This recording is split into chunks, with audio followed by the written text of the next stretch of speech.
Okay, we're still talking about rasters versus vectors, and we're designing with vectors in Photoshop. Today what we're going to do is we are going to use design, our knowledge of good design, our knowledge of type, and our knowledge of vectors to create a logo in Photoshop.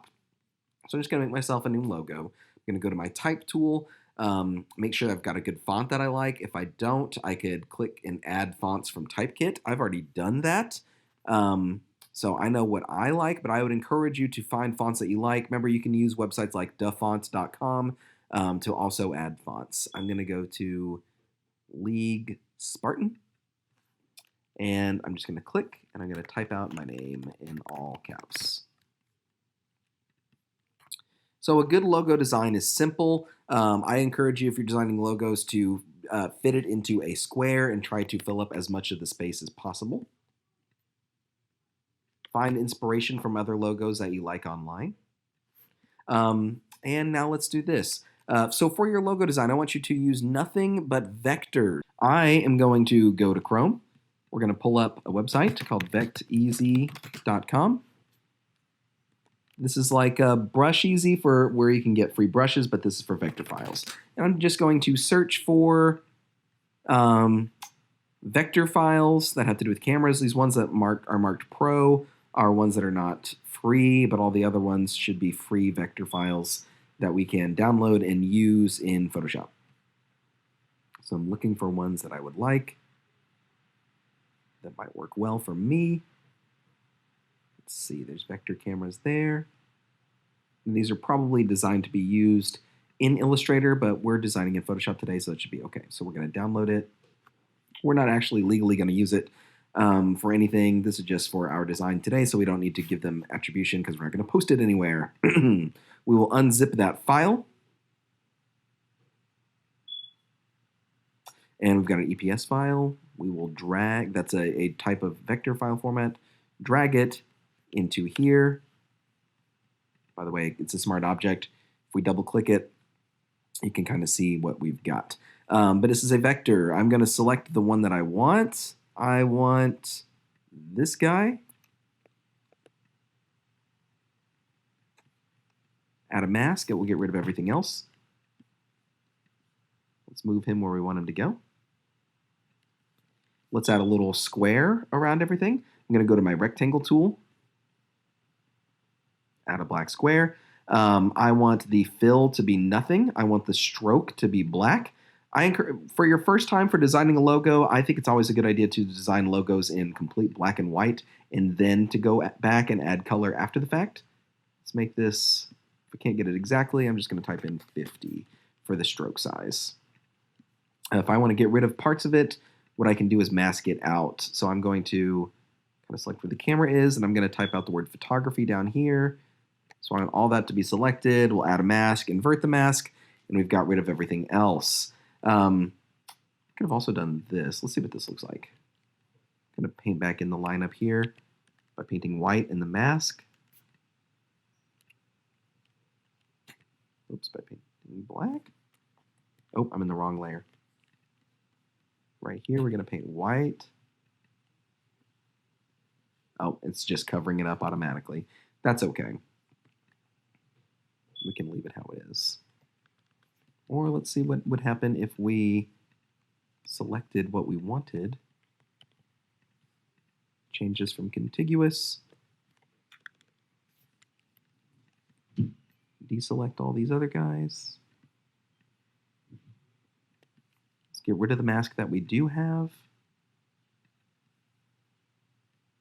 And let's add a new mask. Hey, there we go. Okay. So now we can put this wherever we want it to go. You might end up liking that better the other way. I'm not sure what I like. I'm going to go back to my type tool, and I'm going to click and just type out the word photography. We'll also make this black. Let's make it in all caps. Resize it. Adjust the tracking some to spread out the words.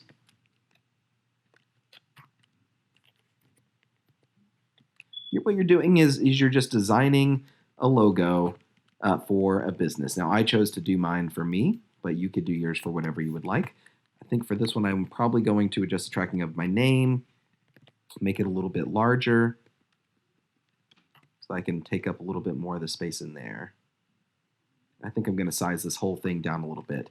Now, the reason we can resize this without any repercussions is the fact that this is all designed with vectors.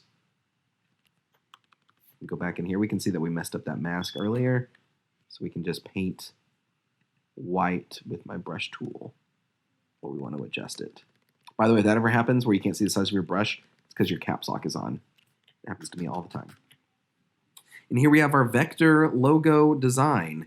By the way, one thing you can do, what I like to do, if you select all of your layers in relation to the background, go to your move tool, you've got these guys, so you can center things. Let's see, let's deselect the shape because that's got other files in there. We can center it exactly vertically or horizontally. Now we've got everything where we want it to go. You can drag the word photography down a little bit. Use your arrow keys. We can adjust this guy to go back up. And then we've got our vector logo design. So you could also, if you didn't want to use this guy, we could use a shape. Let's fix that, by the way, again. There we go. Directly in Photoshop, go to your custom shape tool. Come back over here. And let's see, these are all the default ones. I'm not sure I quite see one that I like. But remember, we can append it with other ones over here too. Let's try Grime Vector Pack Append. Ooh, these are kind of fun. Let's try this. Drag out the shape. It automatically fills, it's stroked to the edges. Let's see what it looks like with no stroke, but with a black fill. Looks pretty much the same. If we want to move it, we can click and drag it around. We can resize it with Control-T. Maybe this is a coffee company logo, and that's a coffee stain.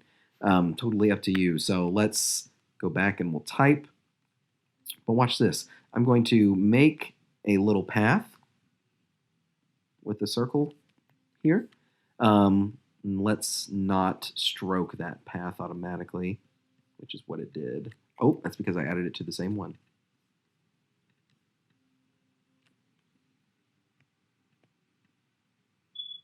Here we go.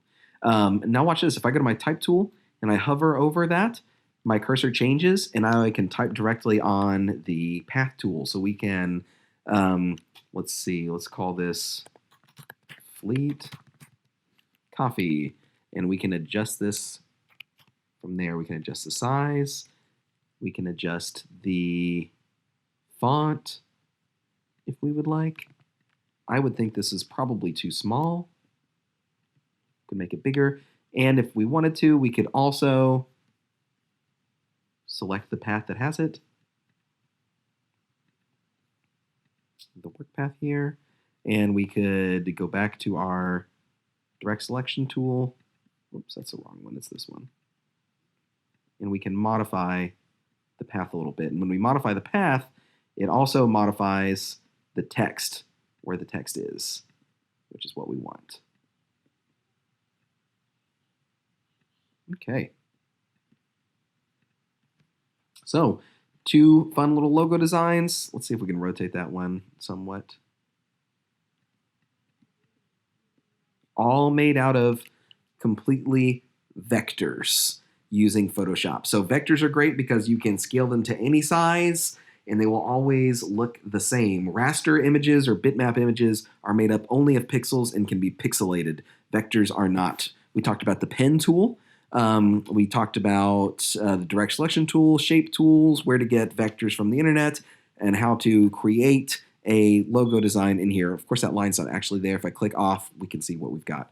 We could also drag and drop a little coffee shape in there if I wanted to. Let's actually do that before we call this done. I'm just going to search coffee mug. I'll show you one more trick. Search coffee mug icon.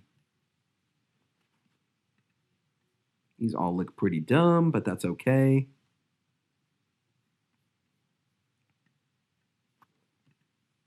That one's got that on it. Here we go. We'll Copy this one. I'll bet it'll be a black square when I paste it. Nope, it's not. Okay. I'm going to select just the coffee mug. So I'm going to click on continuous, use my magic wand tool to get a selection of that. And then I'm going to mask it so that everything else is gone except for that. We will apply our layer mask to get rid of everything. Load it as a selection by clicking in the layer thumbnail. Go back to my paths, and I'm going to click on this button right here. By the way, if you can't see your paths, if your Photoshop looked like this and you're like, where are my paths? Where are my layers? Window, paths. We'll bring them back. So if you have a selection, you can come over here and click on this little icon right here. This makes a path from the selection. So that's how you can turn a raster image into a vector image. So I could adjust this one however I wanted to. Let's get rid of the layer. Now we've got the path. I'll go to my path selection tool, move it around. If I wasn't quite happy with it, I could go to my direct selection tool and adjust the path however I wanted to. I'm actually fine with it though, so I'm not going to do that. Or no, we could do that. No, it's a weird little picture or something like that. We can select it again. Path selection tool. This one we're probably going to have to say exclude overlap. Yeah, select both of all of these. And let's see, make a layer, fill our path with black, and we've got it. So yeah, here's our coffee company logo. I would, of course, get rid of the background. I would save it as a PSD file. For me, if I'm sending it to somebody else, we'll go to File, Export, Export As. Make sure we're exporting a PNG file and just say Export All. And we'll say Fleet Coffee Logo. And there we go. That's it for our raster versus vector.